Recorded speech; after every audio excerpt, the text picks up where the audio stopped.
Australian minimum wage వచ్చి 24.10. ఇది basic wage. Every employee should get this basic minimum wage అన్నట్టు. Basic requirements చెప్తా. Minimum wage అంత ఉండాలి. 24.10 minimum wage. Employee benefits, paid leaves, fixed part time ఉన్నారనుకోండి, ఈ working day అప్పుడు public holiday వస్తే పబ్లిక్ హాలిడే వేజ్ కూడా ఇవ్వాలి. This is the basic requirement అన్నట్టు.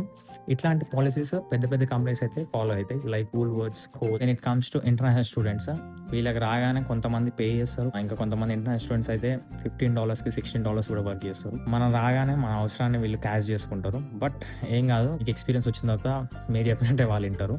ఏం దాంట్లో ప్రాబ్లం ఏమి ఉండదు. స్టూడెంట్స్ 5-6 మంత్స్ చేసినారంటే డిమాండ్ చేయొచ్చు, ప్రాబ్లం ఏం లేదు.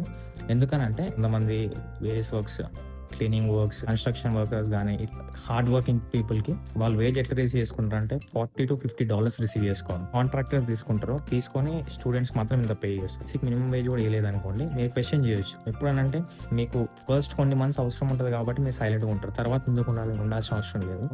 So try to question they, basic wage అని పే చేయండి అని.